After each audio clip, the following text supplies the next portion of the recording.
Alright, welcome back everybody to our countdown until Spider-Man No Way Home. I am once again joined by... Taylor Johnson. And today we are going to be reviewing Spider-Man 3. This is not going to be like how we've been doing it. We are going to split this review up into two sections. What we liked and what we didn't like.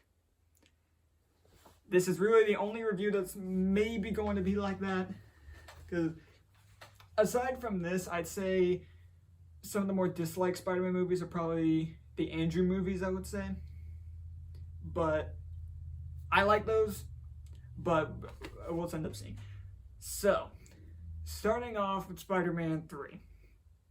We'll start off with what we like. We are really jumping around. Like, way more so. So, what did we like from this movie? How about you start off? What did I like from this movie? The first thing that comes to mind... See, it's kind of tough.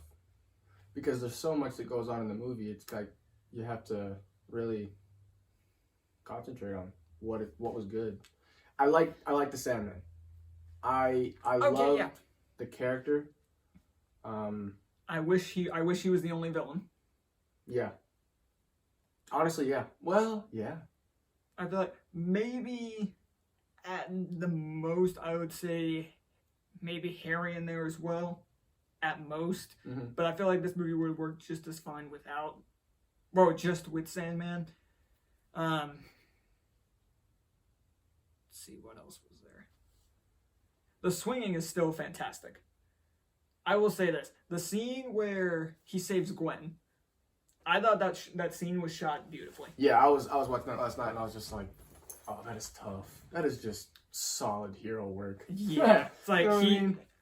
It's like the building is the fact that you get so much time seeing that building fall apart and you just see Spider-Man getting there as fast as he can and he still gets there in time. That scene, that scene was good. Yeah. However, it's in a no, we're gonna wait for, because this scene also introduces a particular character. We're waiting to get to him. He's a fool. Let's see what else was there. Along with the swinging, I think this movie still has good action. I still like the action in this movie. Like the first fight against the Sandman, where one, Peter he's a little more... That's one thing, I think I cut this from the first review. One of my biggest complaints with Tobey's Spider-Man is that I feel like he doesn't quip as much as he should. Yeah, like in the fight scenes. Yeah, just in general, which is something I feel like they do a lot better in the Andrew movies. And in the comics. Yeah, that's Dude, a big thing in the comics. Spider-Man in the comics was so witty, and you really just don't see it. And he's genuinely funny. Yeah, he really is. Like, it's not something that's like, oh, it makes Tobey the worst. It's just something I wish, if Tobey had done more of that, he would have honestly been the perfect Spider-Man. Because I feel like that's something, the quipping is something both of the other Spider-Men do a little bit better, because they do it a little bit more. Especially Andrew. But the action is great. I like the fight scene in the subway. Where it's the first time he was, because this is after he gets the black suit. You really see how much angry he gets because he learns that it was Sandman who killed Uncle Ben. Mm-hmm. I like that scene. It's like you really start to see like him losing control. Yeah.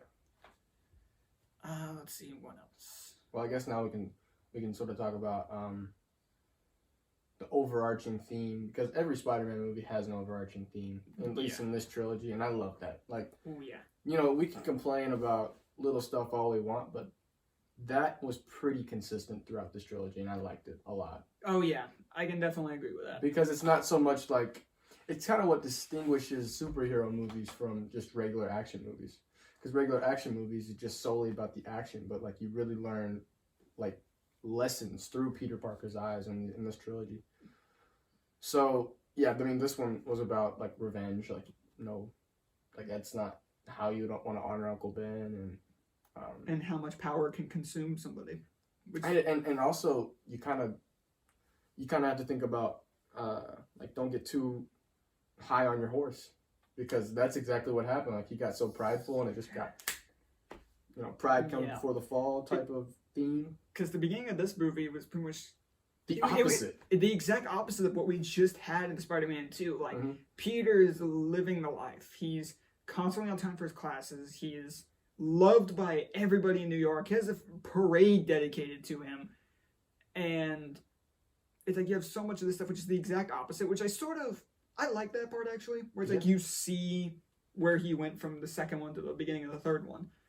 And I will say another thing I did like was when he comes into the scene and the final part of the movie and you hear the Sam Raimi theme kick in, because that theme, we never talked about this theme, by the way. That is one of the most iconic themes ever. Yeah. Like, when you hear it, you can't help but get excited. Yeah. You hear that come in, and then you just see him start swinging in, and everybody's cheering for him. He lands in front of the American flag, and he just looks awesome. And yeah, that's another thing. I saw that scene, and I was like, I never gave that scene as much credit as I should have. Like, it's just like, and I don't think it's a coincidence that the American flag is behind it.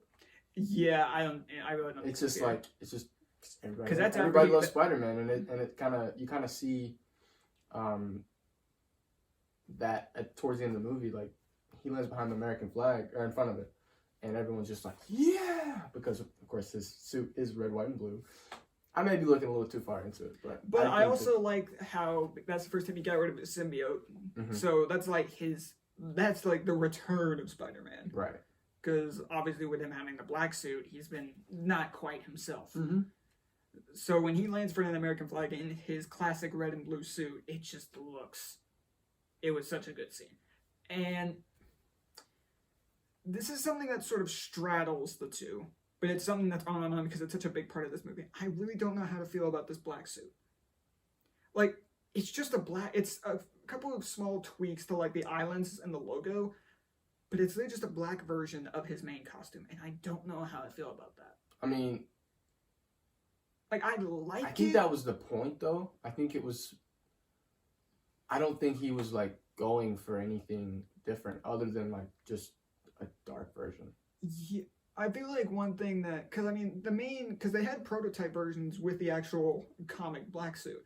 I think one thing that would have really helped is something that they actually did spectacularly in Spectacular Spider-Man, where he gets a black suit, and it does start off as just a black version of his costume, but it's a 4-episode arc. With each episode that goes along, the suit starts changing.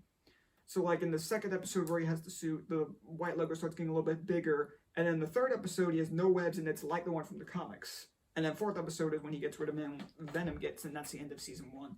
That's actually a good point. I think I would have liked to see the suit progress as the symbiote becomes stronger, because it clearly did. Oh, yeah. That's something I thought was so well done in that show. Yeah. Oh, man. But yeah, that's something that straddles it, because it's like it stayed like that the entire time. It's not bad by any means. It's still moving, man. Like, whenever I saw that, I was like... Like, it has so many shots where it looks great, but I don't know. And the main black suit is not a complicated design whatsoever. It's just, literally, this right here is mostly it. It's black, this, and some white patches on the hands, and that's it. But I think that's what makes it so iconic. And because it's one of the first alternate costumes that he gets in the comics. What else? I liked, because this scene was emotional. Harry and his death scene. Yeah, and that scene hit hard. Yes, it did, but I'm glad you brought that up because I want to talk about it. I think that scene with Harry should have been gone about. I mean, the scene itself was still moving, but leading up to it, I couldn't buy it. We'll get to that. I couldn't buy it. Oh boy, we'll get to that. I know, but listen, seriously, I couldn't buy it.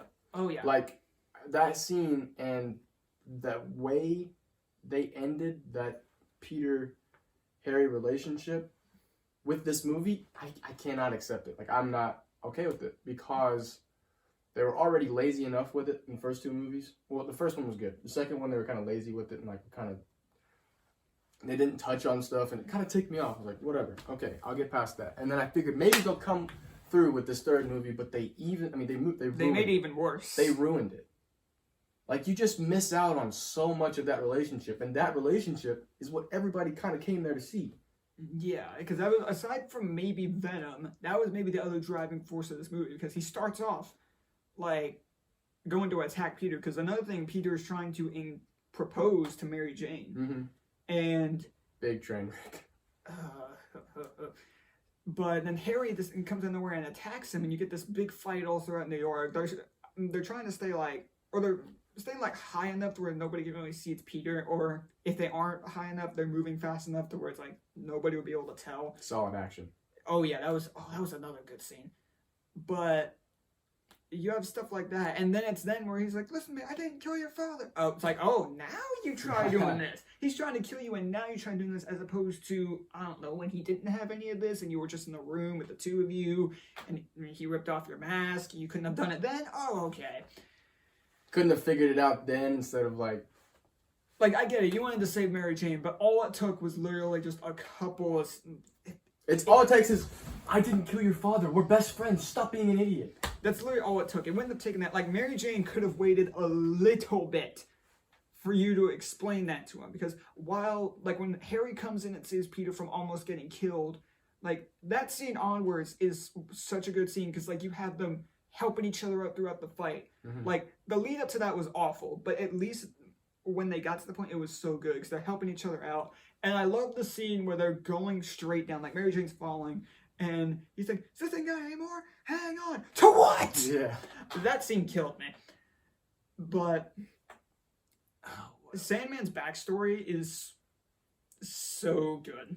Because, like, you see, like, he's an escaped prisoner, and all he wants to do is just get enough money. Like, he's not necessarily a bad person. We love a misunderstood villain. Yeah, it's like, he's not really a bad person. The fact that he wants to harm people, it's just the fact that he just wants money to save his daughter. Which and naturally gets caught up in what he's doing. Yeah. The way they end it, though, where I'm just kind of like, we don't really get any any true conclusion with him. He sort of floats away in the wind. Oh, I don't have a problem with that. I'm not saying I have a problem with that. I just wish something about it just. I think it was the timing. Yeah. The timing, because his best friend is dying while this is going on. Yeah, true. It's just, the timing is awkward, and he just like random. I mean, he looks like he just got defeated. First of all, he gets defeated down low, and then kills Venom, and then all of a sudden, Sandman's just like, "I didn't want any of this." Like, bro, where'd you come from? It's the fact that it's like you wanted to kill Spider-Man, but I'm just like, weirdly enough, I feel like this is something they should have been in the movie, like what they did in the video game, where like Sandman doesn't want to hurt Spider-Man because of like, he just doesn't want to hurt anybody. Yeah.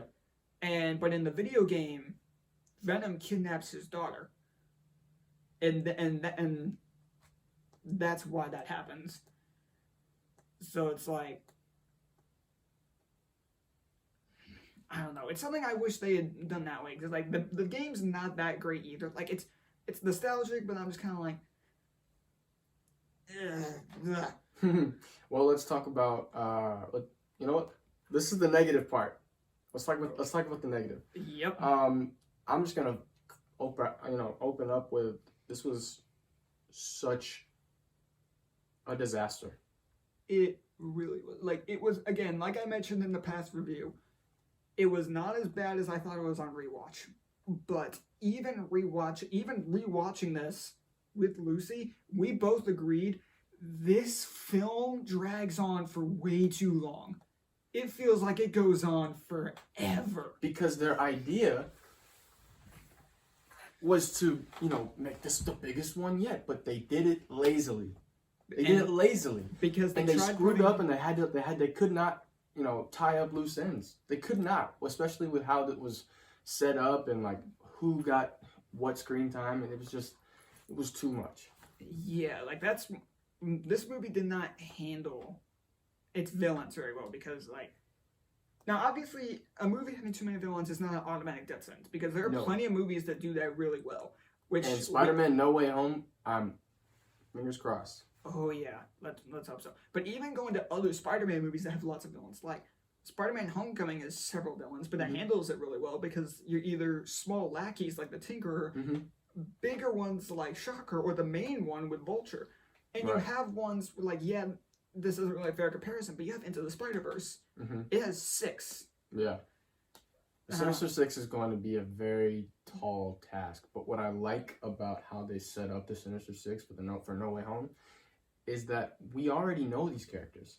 Yeah. Because you can't just throw in, which is what they did with this movie, that you can't just throw in 2 of the main villains in the same movie. And that's something, no matter how much I love the Amazing Spider-Man movies, the second one has this exact same issue, because that's exactly what they were trying to build up to.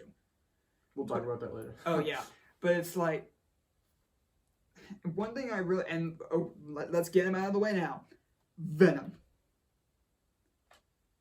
Such a wasted character in this movie for his fantastic comic book character. Mm-hmm.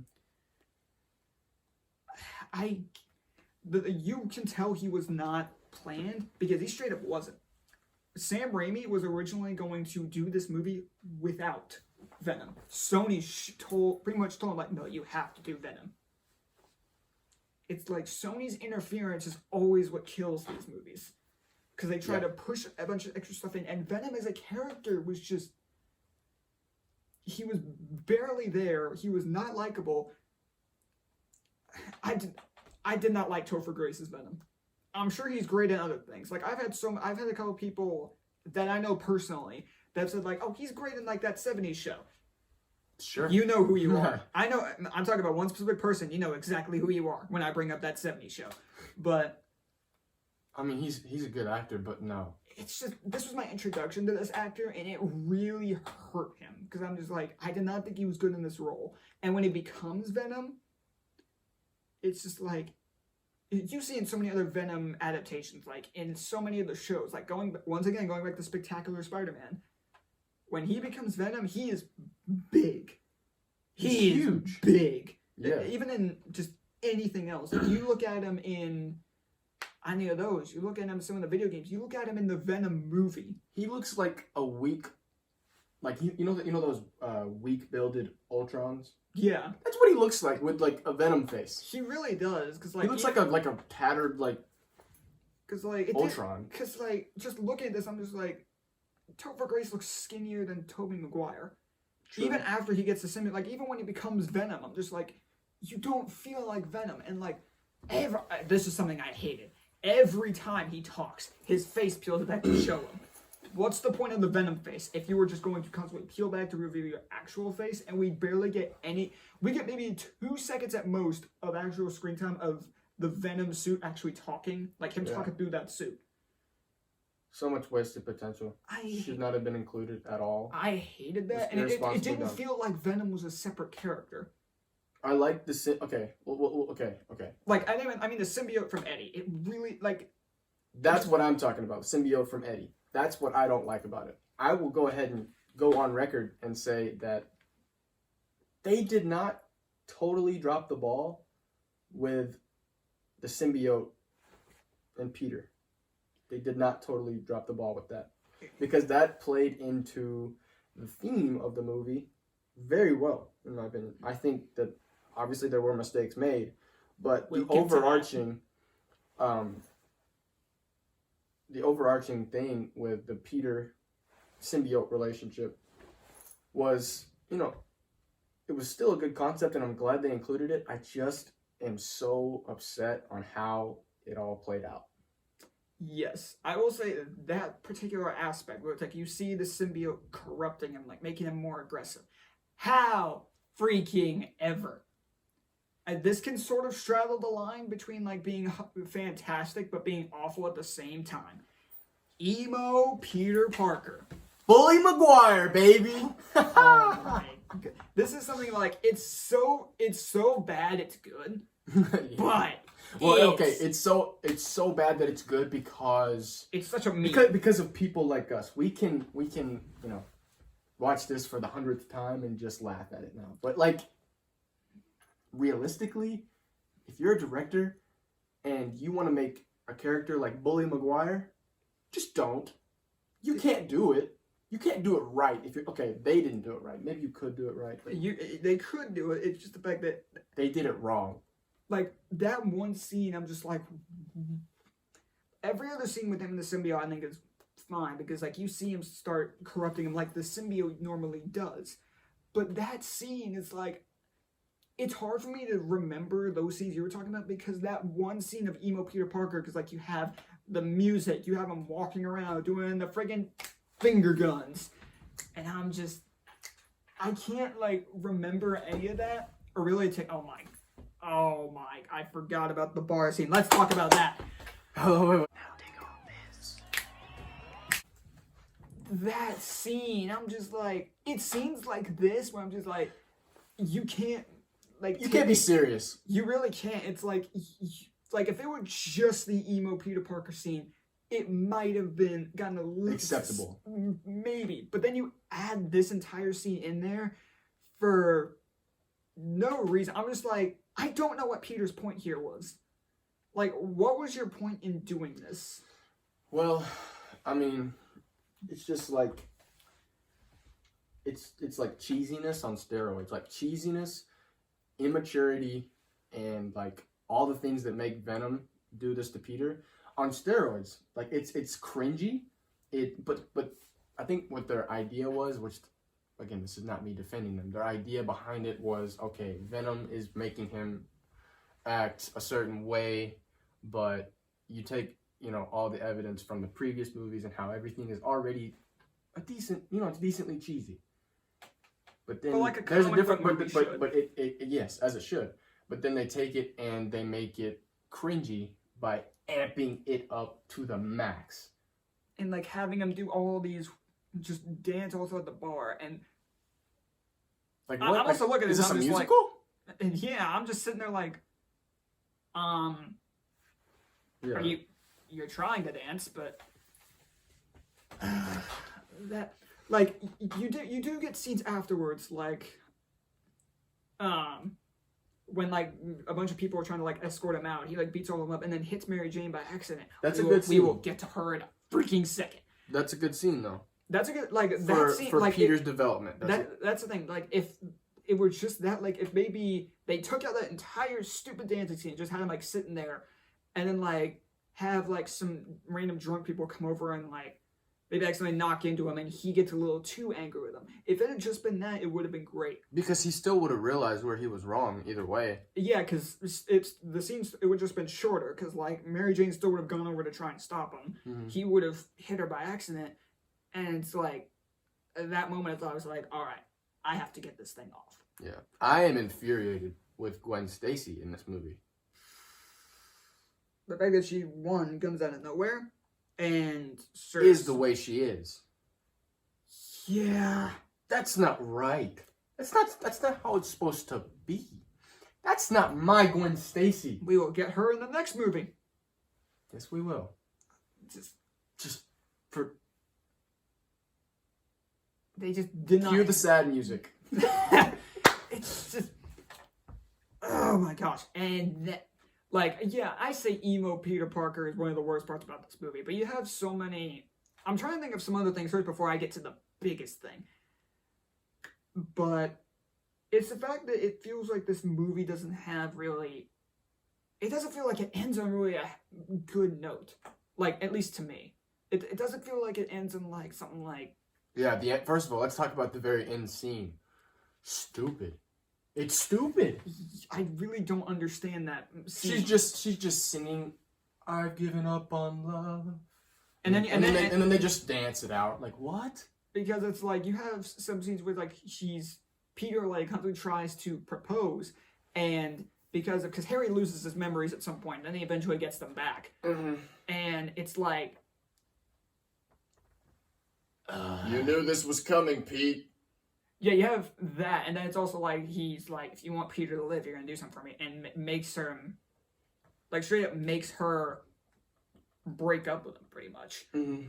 And then you get the scene in the house, or like the fight scene in the house, which I honestly like that scene. I love the scenes where it's I protected you in high school. Now I'm gonna kick your little butt. I love how even Peter acts scared. It's just like, I'm so scared. That was the part of Bully Maguire. And then it was immediately after this. It's when just like then that's where because he humiliates Brock because they had this little competition thing going on for the bugle, and then he noticed... He said, I'm gonna put some dirt in your eye. Dude, that is an iconic line. I like that. I'm glad that was in this there. Is when, I wish... Never mind, you keep going. Oh yeah. It's like, this is when emo Peter Parker starts taking over. This is when he humiliates Brock. And then he's just like, he goes to... At the end, when when Eddie gets a symbiote, he goes to a church and it's just like, I want you to kill Peter Parker. I'm like, stupid. I'm sorry, you think you can just do that? Like, yeah, here, let me just ask God to kill somebody real quick. That's really not gonna work. Like, and not only that, you did something wrong, and you want him to kill somebody who called you out on it. It just makes him look like a total As a Christian, bum. I was just kind of like, that's no. It makes you look like a total bum for putting that in there. It really does, because I'm just like, the only reason he did that was just to give him an excuse to be there to get the symbiote. Yeah.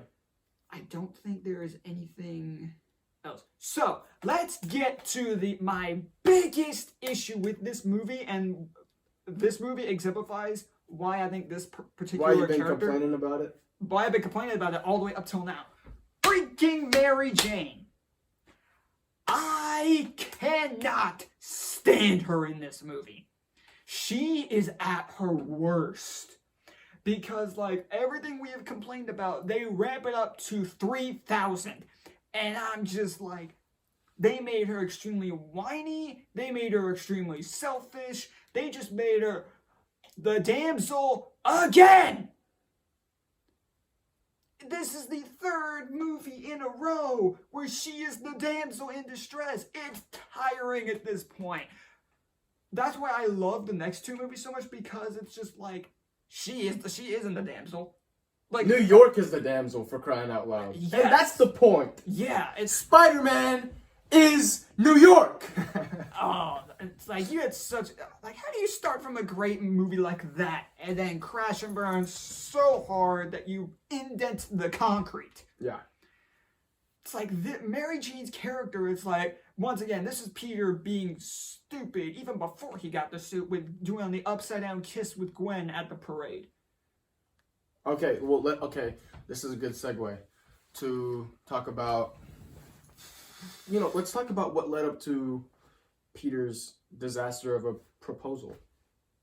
Right, so let's talk about, because I was actually watching this with Ellie last night, and because we were both watching it like, okay, what is Mary Jane going to do this time? Because, just waiting to see it, but then we were just like, Peter kind of messed it up too. Yeah, I will say Peter definitely messed it up. It's just... Let's talk about the review. The first time she got the review back, and this is where I'll say Peter did not do a single thing wrong here. Peter was there for her. Peter did not make it about himself like she claimed. She's like, this isn't about you. The whole point of him bringing it up is because it literally goes hand in hand. And now he's not just talking about himself. He's saying these things as a comparison. So he gives her advice because, yes, he actually has been right there. He's been hated on. He says, but no, you've got to learn to brush it off. You've got to learn to push through it. And she's just like, stop making it about yourself. And then he has to go be Spider-Man, which, by the way, the only reason why they're together is because she says, I'll make it work. I understand you have to do what you got to do. And then he says, go get him, Tiger. Looking for some sort of consolation, some sort of, like, you still with me? She just says, I guess. Ugh.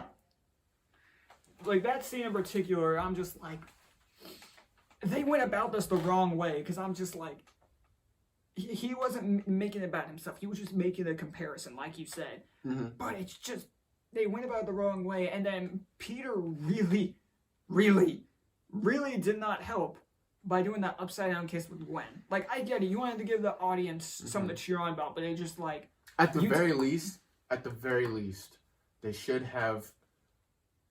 Since it happened, right? It happened. People make mistakes. And I'm not saying that that's just like a run-of-the-mill mistake, but at the very least, you don't bring it up days afterwards.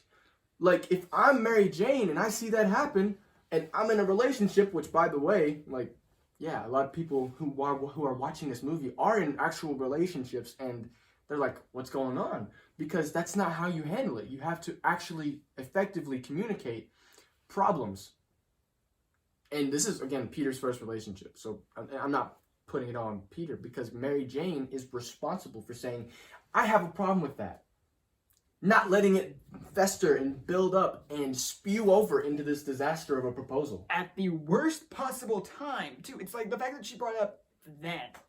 Why not any other time beforehand? It's like you should have, or like as soon as it happened, as soon as he got back from first fighting Sandman, you should have talked to him and not act like a whiny little brat. Yeah. It's just, and then it's, you know, it's just there's so many things that go into what should have gone through her head. Like, oh, let me think. He's taking me to this really expensive French restaurant. And I bet we should probably clear the air before we go have a nice date. No, I think I'm gonna ruin that date, which could have ended up being a proposal. Nah, I think I'm just gonna... It straight up would have. Yeah, it would have. And if they would have communicated, whenever Gwen showed up at the French restaurant, that wouldn't have gone down like that either, because, yes, Peter should have... Okay, well, we gotta talk about that. We gotta talk about that. Yeah, because that's the main thing. I feel like that probably would have still gone out fine. But because Gwen is there for some reason... Like that? That's how you wanna make Gwen out to be? Are you kidding me? It's like... She's not the bad guy, but they made her the bad guy. Like, no, this is not how it should have happened. It's so infuriating, man. It is. This is gonna be. There is one more thing I want to bring up, because I think we will have covered everything. Because that's my biggest issue with this movie. Something else I really wasn't a fan of. Why are you bringing back the Uncle Ben thing? This is something I don't like about this movie. It's like, that's something that they should have stuck with. Like, yeah, I get it. Like, it's fine for Sandman's character. But this is something they should have left in that first movie. Why did you bring it back? Like, oh, it wasn't actually this killer. It was him that killed him. I was like, why did you bring this back? Yeah. There was no point in bringing... It was to set up his origin story. We are in the third movie. You don't need to be bringing this back and pretty much do a retcon just for the sake of having drama for... I just spit it for, sorry. But just for the sake of having drama against this one character. Oh, man. Hey, man. It's gonna be okay. Yeah, it is, because we're done. Unless you have anything else. Because I don't. I mean, I do. And I'm sure you do too, but we don't. Nothing really major, I guess I'd say. Like, nothing else really major. Only thing else I can say is just, like, what I have been saying, but louder. So we'll just... We'll leave it at that. Leave it at that! This movie, once again, it's not as bad upon rewatch, but it's not a good movie. I guess we could talk about how much we love it now, though. I know the viewers probably won't believe it, but I watched it last night. I had so much fun with it because it's hilarious. We didn't talk about that. It is so funny. Like, oh yeah, let's talk about James Franco turning into Goblin Jr. Oh, that's so funny. That is so funny. Like that little lunch scene between the two of them. They're just like, well, it's why I called you here today, Pete. I'm the other guy. Okay, yeah. Oh my gosh. And even if you even just like going into this movie not taking it seriously whatsoever, even the bad stuff is straight up hilarious. Oh, it's like, so funny. The emo Peter Parker stuff is stupid, but it's so funny to watch. And Eddie Brock at the very end, whenever Peter's trying to say like take the suit off, Eddie goes, "No, I like being bad." And that's another thing. Now, since we're sort of at the end of this trilogy, that's another thing. I noticed this as a trend. Every single final villain in this franchise kills himself. Goblin kills himself with his glider. Ock kills himself by drowning himself. Eddie dies by Peter throwing a bomb towards the symbiote after he gets Eddie out, and Eddie decides to jump at the symbiote. And Harry dies from his own glider as well. Yeah, true. The only main villain that lives is Sandman. My Because God. literally everybody, even the original, who we thought was Uncle Ben's killer, tripped out a window and killed himself there. Yeah, he did. And Sandman's the only villain that one lives and just straight up doesn't kill himself. But yeah, it's definitely worth a watch. Check it out. It's a 5 out of 10, but I will probably give it like I'm gonna have to give it like a 4 because like it's hilarious to watch. Like definitely watch it, but don't take it seriously. yeah, don't expect it to be like A perfect ending to a trilogy. No. Like don't expect this to be the equivalent to like Return of the Jedi. Don't expect it to be like 90 perfect conclusion to that story. But yeah, I'm gonna actually. Should we do a Star Wars segment? Because I don't know your opinion on the later movies. Maybe we could at some point. Anyways. Yeah, we'll talk about it after because I also have some. I also have some ideas for some other stuff, but I will still give this a 4 out of 10.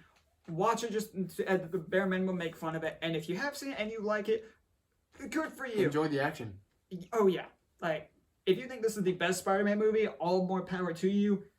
I can't agree. This is definitely my least favorite Spider-Man movie, just ever, because I really enjoy all the other ones. And you know what? I mean, and that's what you got to do with all Spider-Man movies. Watch it, and don't watch it to hate it. Because I didn't watch Spider-Man 3 to hate it.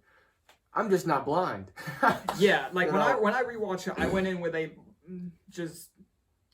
blank slate, just like, okay, I know it's bad, but if I go in with a different opinion, maybe I'll not like it. Because again, if this would me like a year ago, I would have said I would have given this like a 2 out of 10. I would have said this was one of the worst superhero movies ever. But I watched it again and I appreciated more parts of it, so I was like, okay, I can get by this now. Yeah, it's solid. I mean, it's solid in the sense of, I guess a nostalgia thing too. Yeah. I mean, that's just kind of how all those Spider-Man movies are. Because how old were we when it came out? When Spider-Man 3 came out, Yeah, I would have been about 4. 4 or 5. Yeah. So I feel like that wraps up the Raimi trilogy pretty well. Next week, I am so excited for next week because we are doing The Amazing Spider-Man.